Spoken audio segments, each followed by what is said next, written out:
Hello, my name is Laurie George, and today I'll be reading to you from Alan Gratz's Ground Zero, a novel of 9/11.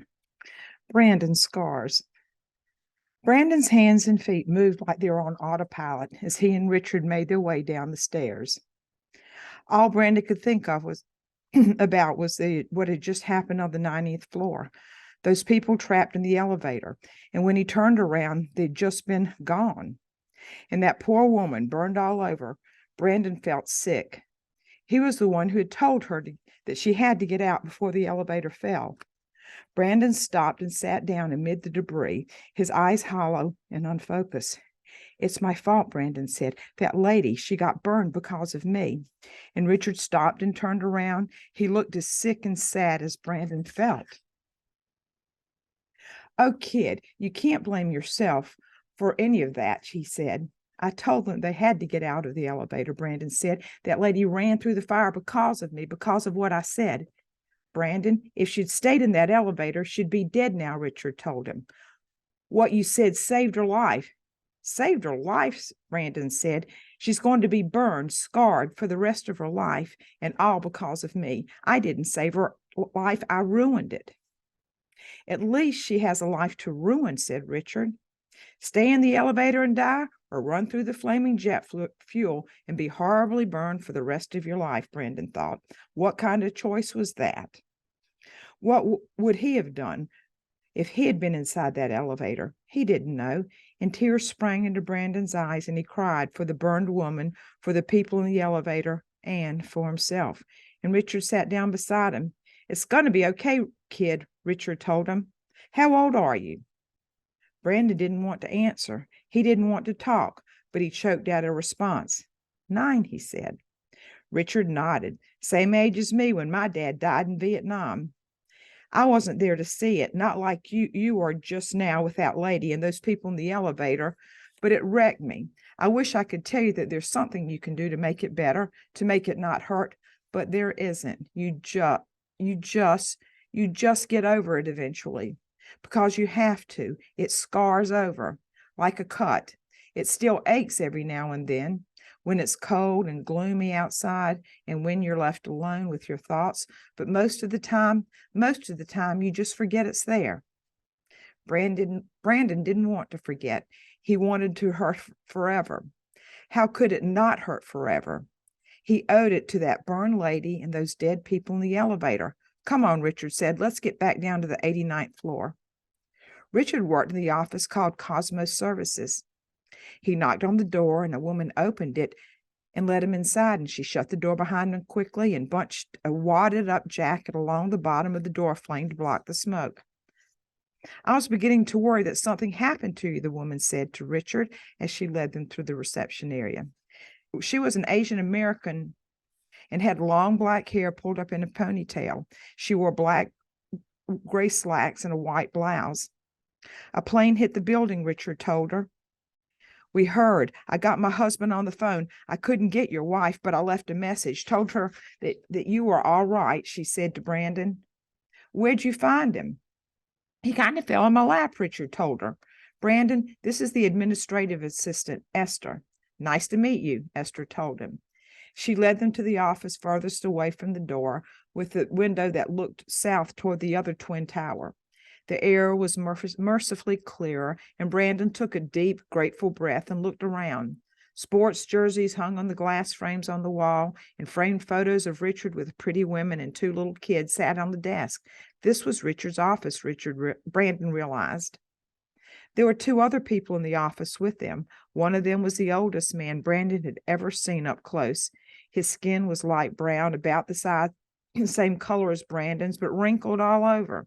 He had white hair mixed with streaks of darker gray, a big bushy white mustache, and a thick bristly sideburns. He wore a maroon sweater vest over his brown plaid shirt, and on top of his head was a dark pie-shaped cap with a button in the middle of it. He sat perfectly still and calm on the chair in front of Richard's desk, back straight, hands perched delicately on top of the polished wooden cane, as though things like planes crashing into the building happened all the time. His name, said Richards, is Mr. Corey. He's Lebanese, Richard explained. I've heard him speak Italian, Arabic, French, and Spanish, but I don't think his English is very good.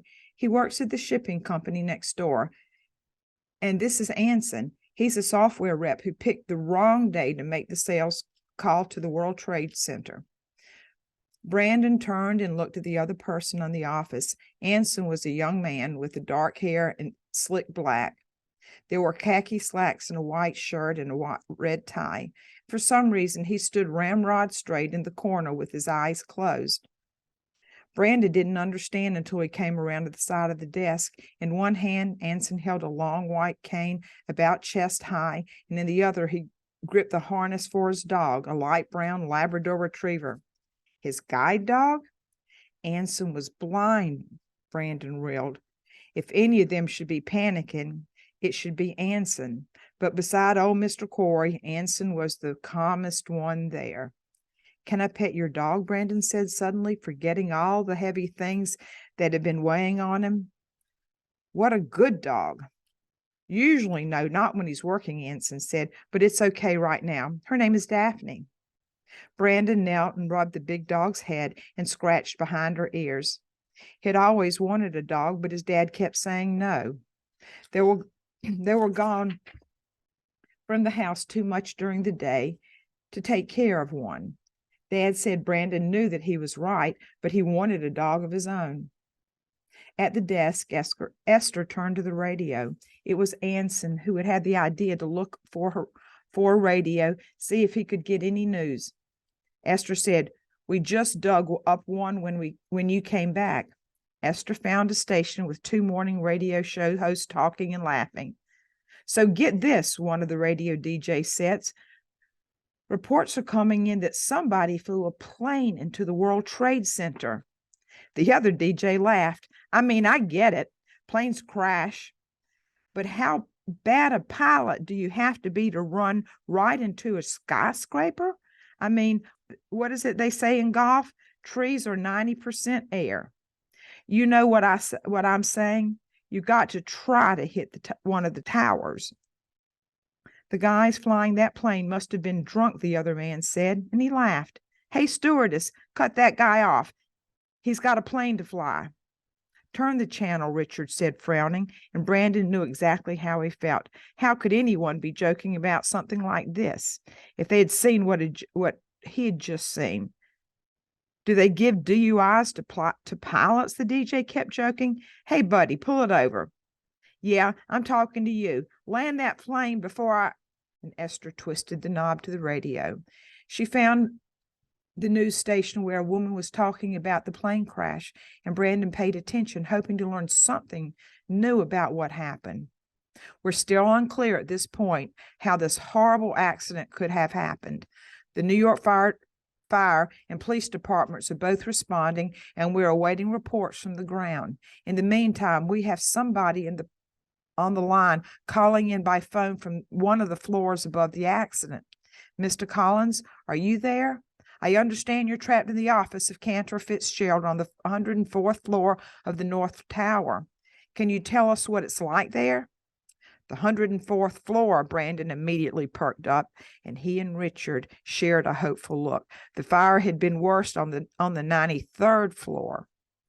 If there was someone alive on the 104th floor, that meant people above the impact had survived. That meant Brandon's dad was alive. Well, there's a lot of smoke, the man from the 104th floor said. The elevators are destroyed and all the stairs down are blocked. We called 911 and they told us to stay where we were and they'll come and get us. We just want to let our families know that we're okay. The interview went on, but Brandon wasn't listening anymore, and he leaped to his feet. Richard, he's calling from the 104th floor. I know. That means your dad is okay. No, Brandon said. I mean, yes, but he's calling from the 104th floor. That means the phones up there are still working. And Brandon scrambled for the big black phone on Richard's desk. Why hadn't he thought of it before? He could call his dad in the windows on the world.